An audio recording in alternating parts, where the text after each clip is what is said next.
নমস্কার শ্রোতা বন্ধুগণ, ভিন্ন স্বাদের গল্পের সমাহার চ্যানেলে আপনাদের সবাইকে স্বাগত জানাচ্ছি। আজকে নতুন একটি দিনে আবারও নতুন একটি মজার গল্প নিয়ে হাজির হয়ে গিয়েছি। আজকে লেখক তারাপদ রায়ের লেখা একটি দারুণ হাসির মজার গল্প পাঠ করে শোনাব। গল্পটির নাম কবি কাহিনী। আশা করছি গল্পটি আপনাদের বেশ ভালো লাগবে। গল্প পাঠ ভালো লাগলে গল্পের শেষে একটা লাইক করে দেবেন। আমার চ্যানেলটিকে সাবস্ক্রাইব করে আমার পাশে থাকবেন। তো চলুন শুরু করে দেওয়া যাক লেখক তারাপদ রায়ের লেখা গল্প কবি কাহিনী।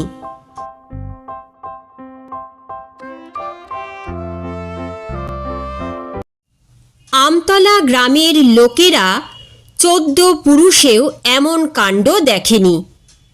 গ্রামের মধ্যে হাই স্কুল আছে, জুনিয়র হাই, সাবেকি পাঠশালা পর্যন্ত কয়েকটা রয়েছে। এখন তো পাড়ায় পাড়ায় নার্সারি স্কুল হয়েছে, ইংলিশ মিডিয়াম কেজি স্কুল। এমনকি সন্ধ্যাবেলায় নৈশ বিদ্যালয়ে বুড়ো বুড়িরা অ আ ক খ পড়ছে। কিন্তু পদ্য পাঠশালা? শুধু পদ্য লেখা শেখার জন্যে স্কুল হতে পারে এমন কথা আমতলা গ্রামের কেউ কোনো দিন ভাবেনি। তবু কালে কালে তাই ঘটল। এর মধ্যে কেউ বিশেষ লক্ষ্য করেনি, হঠাৎ একদিন দেখল কালী কবিরাজের কয়েক বছর শূন্য পড়ে থাকা বাড়িটায় দরজা খোলা হয়েছে। লোকজন কাজ করছে, সারাই সাফাই হচ্ছে। এটা এ গ্রামের পুরনো কবিরাজ বাড়ি। এ বাড়ির সকলেই কালী কবিরাজ। কেউ কালীনাথ, কেউ কালীকৃষ্ণ, কেউ কালী গঙ্গা। উপাধি ও পেশায় দুই কবিরাজ। বছর 10 আগে কালীগঙ্গা কবিরাজ মারা যাওয়ার পর এ বাড়িতে আর বিশেষ কেউ বসবাস করেনি। কালীগঙ্গা কবিরাজের একটি পুত্র সন্তান ছাড়া আর কেউই ছিল না। তাঁর স্ত্রী অনেক আগেই পরলোক গমন করেছিলেন। কালীগঙ্গাই ছিলেন এ গ্রামের কবিরাজ বাড়ির আক্ষরিক অর্থে শেষ কবিরাজ। বাজারে যাওয়ার রাস্তার ওপরে এ বাড়ির বাইরের ঘর। সেই ঘরটাই ছিল কালীগঙ্গার কবিরাজখানা। কালীগঙ্গার মৃত্যুর পর থেকে ঘরটা তালাবন্ধ ছিল। বাড়ির অন্যান্য ঘরের সঙ্গে আজ এ ঘরের কাজও হচ্ছে। ঘরের সামনে একটা সাইনবোর্ড ছিল, কালী আয়ুর্বেদ ফার্মেসি, কবিরাজি ঔষধখানা, প্রো কালী কবিরাজ। পুরুষানুক্রমে সকলেই কালী কবিরাজ হওয়ায় সাইনবোর্ড বদলানোর প্রয়োজন পড়েনি।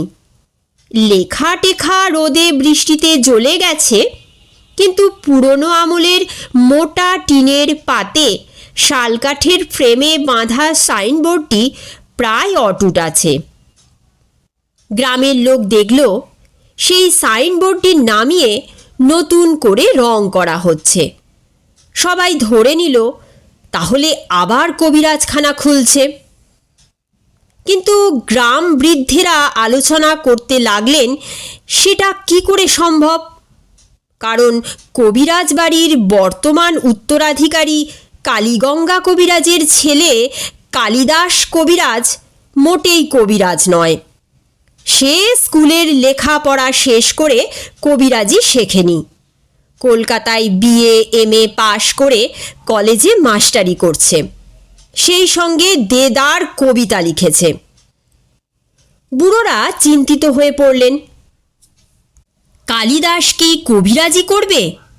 ও কি কিছু জানে কবিরাজির? আয়ুর্বেদ চিকিৎসা চারটিখানি কথা নয়।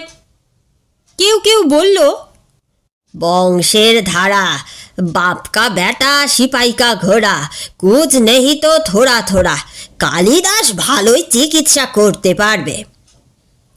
সদরের ফৌজদারি আদালতের নামকাটা মোক্তার শশধরবাবু বললেন, অন্য সব কালি ছিল দীর্ঘ ইকার, কিন্তু কালিদাসের কালি হ্রস্ব ইকার, ওর চিকিৎসা নিশ্চয়ই অনেকটা কমজোরি হবে। চিকিৎসা নয়, দুদিন পরে দেখা গেল পুরনো সাইনবোর্ড ঘষে মেজে রং করে ঝকঝকে সাদা কালো হরফে পুরনো কবিরাজখানার সামনে সেই সাইনবোর্ড আবার টাঙানো হয়েছে। তবে এবার যেসব কথা লেখা হয়েছে ওই সাইনবোর্ডে সে অতি বিস্ময়জনক। তার সঙ্গে কবিরাজির কোনো যোগ নেই। প্রথমে খুব বড় বড় করে লেখা আছে পদ্য পাঠশালা। তার নিচে অপেক্ষাকৃত ছোট হরফে লেখা পরিচালক কালিদাস কবিরাজ। অবশেষে সবচেয়ে নিচে গোলাকার সুদৃশ্য হরফে অলঙ্কৃত একটি পদ্য। আর দেরি নয় অদ্য, লিখতে শিখুন পদ্য। গ্রামের লোকে অবাক, পদ্য লেখা আবার শিখতে হয় নাকি? যে পারে সে পারে। এই তো গোসাই আকরার আকুল বাউল রাত দিন ফরফর করে পদ্য লেখে, মুখে মুখে পদ্য বানায়। এটা সে তার নিজের ক্ষমতায় করে, কোথাও শিখতে হয়নি তাকে। আর একটা ব্যাপারে খটকা লাগে গ্রামের লোকদের।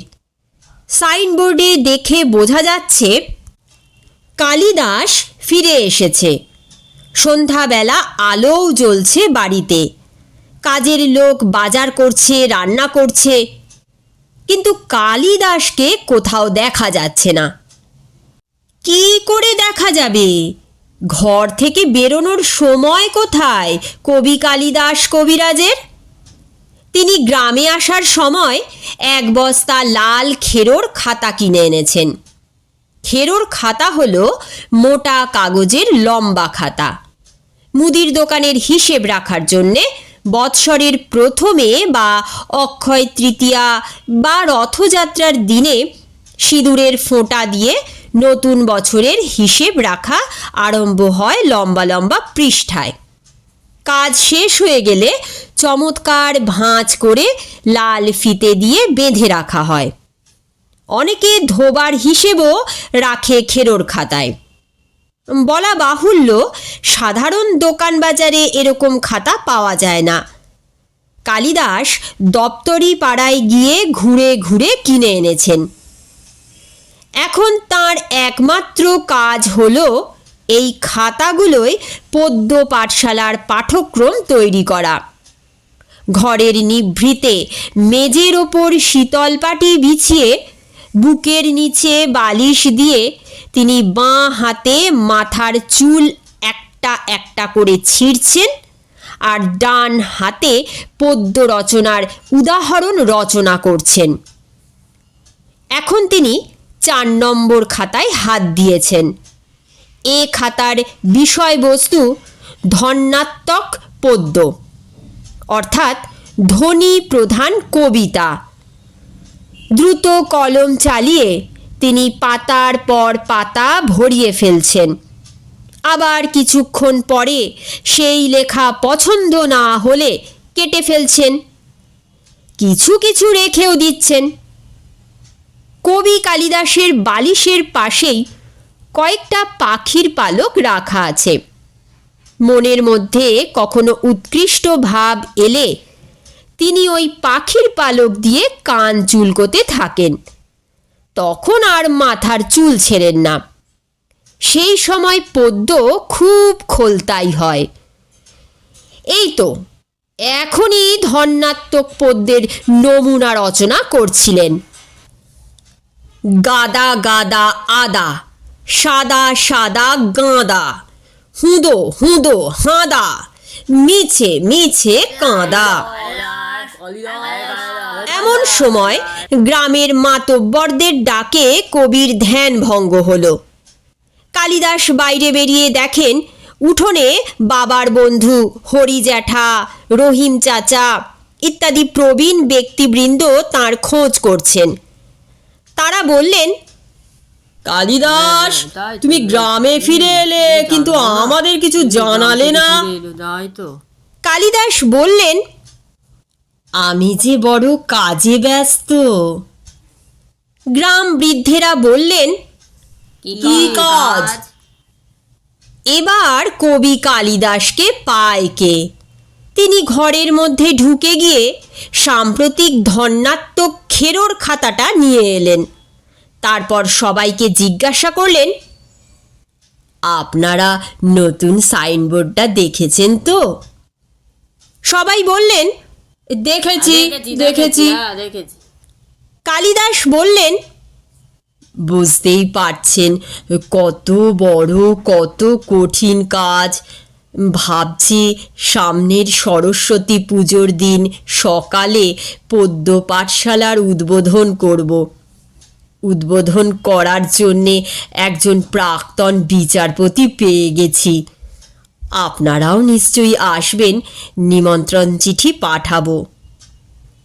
পিতৃবন্ধু রহিম চাচা বললেন, সে না হয় আসবো, কিন্তু তুমি পদ্য পাঠশালার ছাত্র পাবে কোথার থেকে? কবিতা লেখা শিখতে কে আসবে?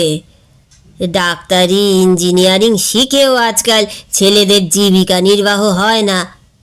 কবিতা লেখা শিখে কি ফায়দা হবে? ফয়দা টয়দার কথা ছাড়ুন রহিম চাচা। কালিদাস বললেন, জীবিকা নির্বাহই শেষ কথা নয়। সকলের মনের মধ্যে কবি লুকিয়ে আছে। দেখবেন একবার পদ্য পাঠশালা চালু হলে, বর্ষার দিনে রোদ উঠলে উই ধরা বই রোদে দিলে যেমন হয়, তেমনি উইয়ের মতো পিলপিল করে ছাত্র আসবে। শ্যাম জ্যাঠা একটু উন্নাসিক প্রকৃতির। তিনি কালিদাসকে থামিয়ে দিয়ে বললেন, কিন্তু 10 গাঁয়ের লোক তো হাসাহাসি করবে পদ্য পাঠশালা নিয়ে। শ্যাম জ্যাঠার এই কথায় খুবই আহত হলেন কালিদাস। বললেন, আপনারা সবাই গুরুজন স্থানীয় ব্যক্তি, আমি আপনাদের কি আর বলবো। শুধু একটা কথা শুনে রাখুন, এই পদ্য পাঠশালা ভারতে এ জিনিস কোথাও নেই। মানুষের মনের মধ্যে কত হাহাকার। এই পদ্য পাঠশালায় ছাত্রেরা সেই হাহাকারকে ভাষা দান করা শিখবে। এই পাঠশালা একদিন হবে আমতলার গৌরব। থিয়েটারি ভঙ্গিতে কবি কালিদাসের এই বক্তৃতা শুনে গ্রামের বয়োবৃদ্ধরা পরস্পর মুখ চাওয়াচাই করতে লাগলেন। দক্ষিণ পাড়ার বসন্ত খুড়ো কালিদাসকে ছোটবেলায় খুব ভালোবাসতেন। সে যাতে বেশি হাস্যকর না হয়ে পড়ে, সেই জন্যে কথার মোড় ঘুরিয়ে দিয়ে প্রশ্ন করলেন, এসব তো খুব ভালো কথা, কিন্তু তুমি গ্রামে এসেছো, অথচ তোমাকে দেখা যাচ্ছে না। তুমি ঘরের মধ্যে বসে রাত দিন কি করছো? এই কথায় উত্তেজিত হয়ে কবি কালিদাস একটু আগে ছুটে ঘরের মধ্যে গিয়ে যে খেরোর খাতাটা এনেছিলেন, সেই 4 নম্বর খাতাটা খুলে সবাইকে দেখালেন। এই দেখুন, দেখুন দেখুন, একটা নতুন কিছু করতে গেলে কম পরিশ্রম নাকি? পদ্য পাঠশালা তো এমনি এমনি চলবে না, তার পাঠ্যক্রম লাগবে। সেই পাঠ্যক্রম রাত দিন খেটে তৈরি করছি। কাল থেকে ধ্বনি প্রধান পদ্যের উদাহরণ রচনা করছি।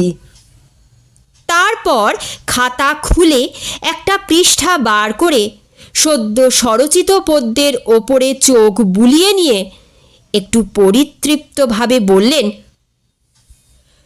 তুই একটা নমুনা শুনবেন? বৃদ্ধেরা একটু হকচকিয়ে গিয়েছিলেন।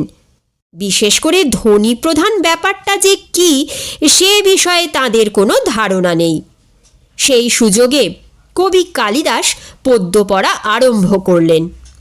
মুচমুচে মোচা, কুচকুচে কোঁচা, মিছে চোখ মোছা, মুড়মুড়ে মোড়া, থুরি থোড়া থোড়া, ঘুর ঘুর ঘোড়া, গাদা গাদা আদা, সাদা সাদা গাঁদা, মিছে মিছে কাঁদা। এই পর্যন্ত পাঠ করে খাতার ভেতর থেকে একটা পায়রার পালক বার করে কান চুলকোতে চুলকোতে একটু মৃদু হেসে সমবেত বৃদ্ধ মণ্ডলীকে উদ্দেশ্য করে পরামর্শ চাইলেন। অবশ্য আপনারা বললে এই শেষ পংক্তিটি মিছে মিছে কাঁদা এর জায়গায় হুদো হুদো হাঁদা করে দিতে পারি। হুদো হুদো হাঁদা কথাটা শুনে বৃদ্ধরা কেমন যেন থতমত খেয়ে গেলেন। শুধু এর মধ্যে শ্যাম জ্যাঠা, যিনি একদা পাঠশালায় পণ্ডিতি করতেন, তিনি একটু টিপ্পনি কাটলেন। ওই যে কি যেন পড়লে, কুচকুচে কোঁচা। কোঁচা মানে তো ধুতির কোঁচা, সে তো ধপধপে হবে। আর ওই সাদা সাদা গাঁদা, এই সাদা গাঁদা ফুল কবে কোথায় দেখেছ হে কালিদাস? কবি কালিদাস স্মিত হাস্যে বললেন, চোখ বুঝলেই দেখতে পাই। কুচকুচে কোঁচা সাদা সাদা গাঁদা কেন, আমি ভুঁড়ি ভুঁড়ি ভুঁড়ির কথা, ফুরফুরে ফোঁড়ার কথাও লিখব ভাবছি। কালিদাসের চোখে বুড়োরা কেমন একটা অস্বাভাবিক ভাব দেখতে পেলেন এবং তাড়াতাড়ি করে সরে পড়লেন। কালিদাসের বিলক্ষণ মাথা খারাপ হয়েছে, চিকিৎসা দরকার। কোনো পাগল নিজের চিকিৎসা নিজে থেকে করে না। গ্রামের অভিভাবক হিসেবে এই বৃদ্ধদেরই এর দায়িত্ব নিতে হবে। কালিদাসের বাবা শেষ কালী কবিরাজ খুব ভালো পাগলের চিকিৎসা করতে পারতেন। তার মধ্যম নারায়ণ তেল ছিল বিখ্যাত। তিনি তো বহুদিন মারা গিয়েছেন, কাছাকাছি তেমন আর কেউ নেই। তবে গোঁসাই আকড়ার আকুল বাউলের কাছে একবার যাওয়া যেতে পারে। সে লোকটা ফরফর করে পদ্য লেখে, কিন্তু পাগল নয়। সে যে কোনো ব্যবস্থা নিক কালিদাসের ব্যাপারে। আকুল বাউলের কাছে যেতে তিনি সব শুনে বললেন, আমার এলাকায় পদ্য পাঠশালা? আপনারা চিন্তা করবেন না, ব্যাপারটা আমি দেখছি। কত হাতি গেল তল, কত হাতি গেল তল, মশা বলে কত জল, মশা বলে কত জল। লেখা বন্ধ করে বালিশ থেকে মাথা উঁচু করে কালিদাস কবিরাজ দেখলেন খঞ্জনি বাজাতে বাজাতে গেরুয়া পোশাক পরা, কপালে তিলক কাটা এক বাউল কত হাতি গেল তল গাইতে গাইতে তাঁর ঘরে ঢুকছেন। এ আবার কি আপদ জুটল? 4 নম্বর খেরোর খাতাটা প্রায় শেষ করে এনেছিলেন কালিদাস, আর মাত্র কয়েকটা পৃষ্ঠা বাকি। এই সময়ে এই রকম বাধা? বলা বাহুল্য, এই নবাগত ব্যক্তিটি হলেন এ অঞ্চলের আদি ও অকৃত্রিম কবি আকুল বাউল। এই বিচিত্র লোকটিকে দেখে কিঞ্চিত সন্ত্রস্ত হয়ে কালিদাস শীতল পাটির ওপর উঠে বসলেন। এদিকে আকুল বাউল ইতিমধ্যে খঞ্জনি বাজানো বন্ধ করে হাঁটু মুড়ে বসে কবি কালিদাসকে নিরীক্ষণ করতে লাগলেন। তারপর বললেন, দাদা, তুমি তো পাগল ছাগল নও, তুমি কবি, শিয়ানা কবি। এই কথা শুনে কবি কালিদাস অভিভূত হয়ে গেলেন, কিন্তু তাঁর চমৎকৃত হওয়ার আরও একটু বাকি ছিল।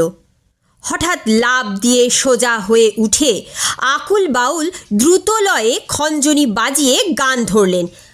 আপনি 1 নম্বর, আমরা ফালতু, আপনি হালি শহর, আমরা হালতু, আপনি 1 নম্বর, আমরা ফালতু, আপনি হালি শহর, আমরা হালতু, আপনি ফুলকপি, আমরা সজনে, আপনি ফুলকপি, আমরা সজনে।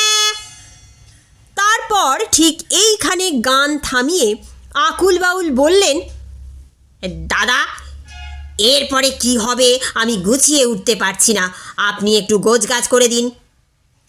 এই সুযোগের অপেক্ষায় ছিলেন কালিদাস। সঙ্গে সঙ্গে ঝাঁপিয়ে পড়ে আকুল বাউলের খঞ্জনি কেড়ে নিয়ে সশব্দে বাজাতে বাজাতে গান ধরলেন।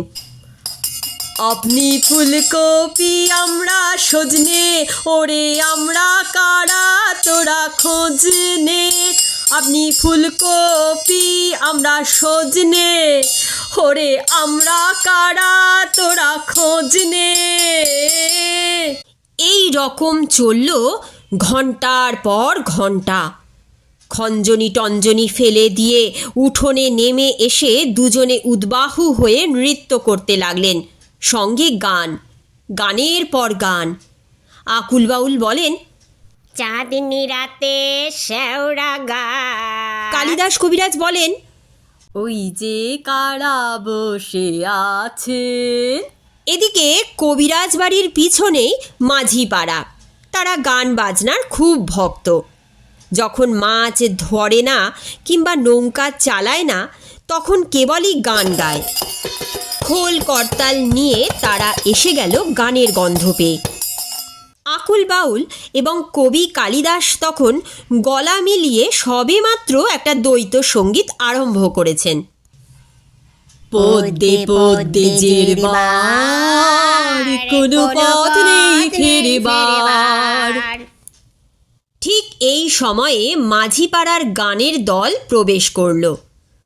খোলে চাঁটি মেরে করতাল বাজিয়ে তারা উঠোনে দাপাতে লাগলো।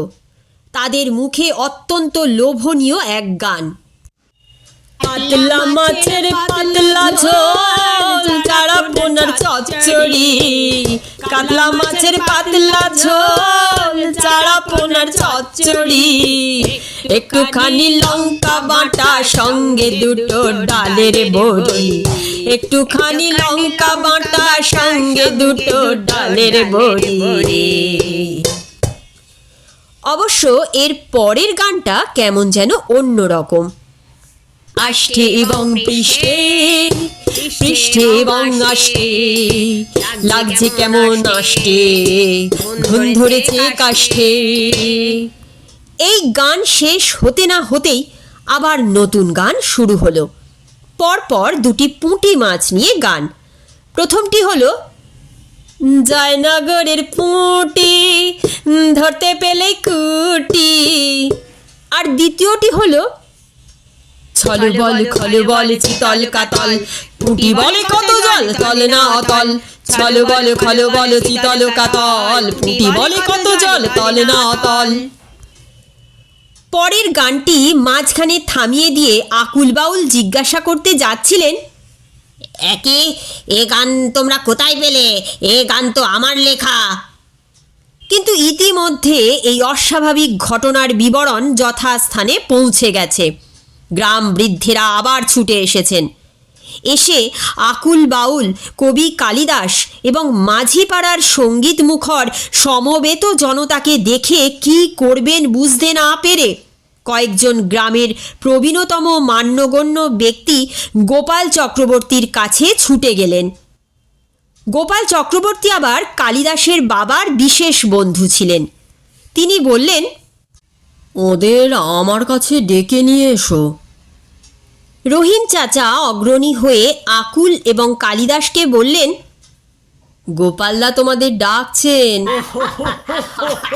এই কথা শুনে ওরা দুজনে হো হো করে হেসে রহিম চাচা এবং অন্যান্যদের উদ্দেশ্য করে বললেন, ওহে চামচে বৃন্দ, আপনারা মন দিয়ে এই গানটা শুনুন। বলে দেবেন গোপালকে আজকে আছো আরামসে, কালকে কালকে খামচে দেবে চামচে, কালকে খামচে দেবে চামচে। এমন সাংঘাতিক কথা বিশেষ করে গোপালবাবু সম্পর্কে গ্রাম বৃদ্ধেরা কখনো শোনেননি। কিসে কি হবে এই ভয়ে তাঁরা রণে ভঙ্গ দিলেন। এই কাহিনীর একটি ক্ষুদ্র উপসংহার আছে। পদ্য পাঠশালা রম রম করে চলছে। শুধু মাঝি পাড়া এবং আকুল বাউলের আখড়া থেকে 20-25 জন ছাত্রছাত্রী এসেছে। আর সাইনবোর্ডটায় কিছু পরিবর্তন করা হয়েছে। পরিচালকের জায়গায় কালিদাস কবিরাজের সঙ্গে আকুল বাউলের নামও রয়েছে। সেই সঙ্গে লেখা হয়েছে সঙ্গীত পরিচালনা আমতলা মাঝি পাড়ার কুশলীবৃন্দ। আর নিচে লেখা হয়েছে সঙ্গীত সহযোগে পদ্য, দেরি নয় শিখে নিন অদ্য।